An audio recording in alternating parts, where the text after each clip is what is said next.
Hello bachcho, let's read this question. The question says, in figure 1645, a string tied to a sinusoidal oscillator at P and running over a support Q is stretched by a block of mass M. The separation L between P and Q is 1.2 meter. The frequency F of the oscillator is fixed at 120 Hz. The amplitude of motion at P is small enough for the point to be considered as node. A node also exists at Q. A standing wave appears when the mass of the hanging block is 286.1 gram or 447 gram, but not for any intermediate mass. What is the linear density of the string? तो हमें एक question में क्या दिया हुआ है कि हमारे पास एक ऑसिलेटर है जिसके एक एंड पी से एक स्ट्रिंग को हमने कनेक्ट किया है और एक हमने सपोर्ट दिया है क्यू पे जिसके एंड पे हमने मास अटैच किया है एम। अब ये एक स्ट्रिंग हो गया। अब जैसे ही ऑसिलेटर हमारा स्टार्ट होता है उसकी फ्रीक्वेंसी 120 हर्ट्ज है, तो हमें एक वेव मिलती है और जो वेव हमें स्टैंडिंग वेव अपीयर हो रही है वो दो पर्टिकुलर केसेस में मिल रही है। एक जब मास हमारा 286.1 ग्राम्स है या फिर 447.0 ग्राम्स पे। इन दोनों मासेस की वैल्यूज पर ही हमें स्टैंडिंग वेव मिल रही है। तो अब हमें बताना है कि जो हमारी स्ट्रिंग है उसकी लीनियर डेंसिटी क्या होगी। So for this question the key concept is the nth harmonic resonant frequency of a string is given by F is equals to Nv divided by 2L. This can be written as N divided by 2L under root of T by mu. और mu क्या होता है हमारा? Linear density.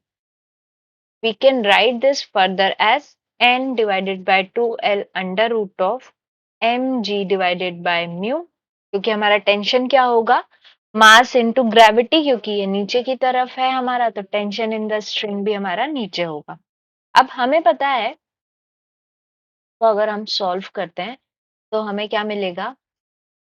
Mass is equals to 4L square F square mu divided by N square G।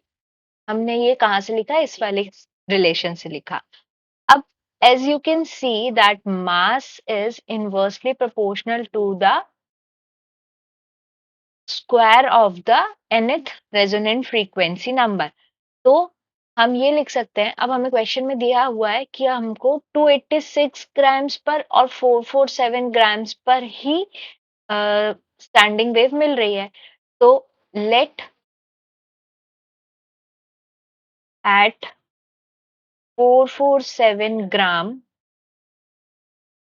block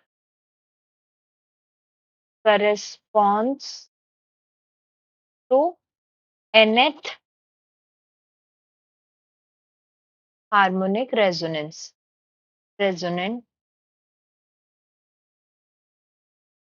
number. अब इसके बाद हमारा फिर n+1 क्या हो जाएगा? n+1 हमारा 286.1 ग्राम्स पे हमको क्या मिलेगा? फिर n+1, क्योंकि दो ही हमारे पास केसेस हैं। तो हम क्या लिख सकते हैं?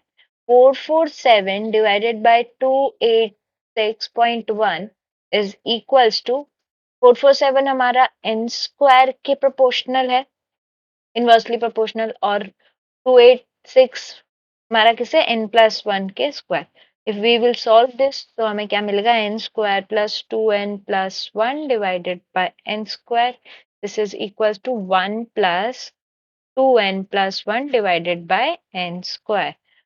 तो इसको हम फर्दर सॉल्व करेंगे। 447 divided by 286.1 minus 1 is equals to 2n+1 divided by n square, और इसकी वैल्यू क्या है?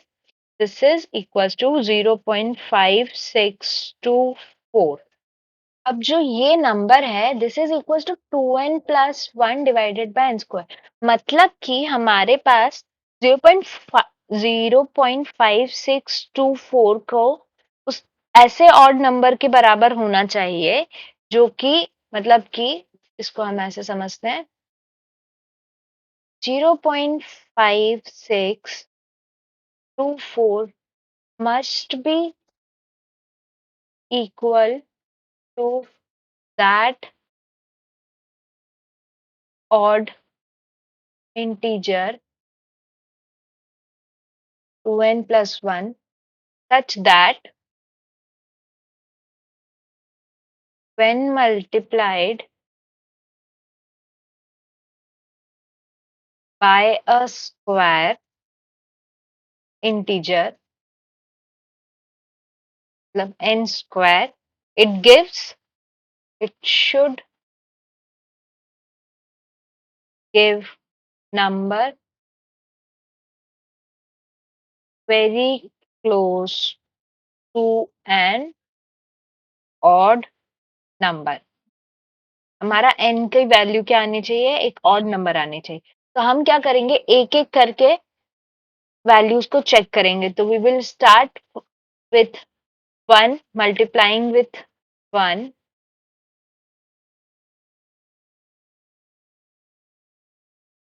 then by 4, then 9, then 16, and we will find that जब हम उसको 16 से मल्टीप्लाई करते हैं तो हमारी जो वैल्यू आ रही है वो क्या आ जाएगी?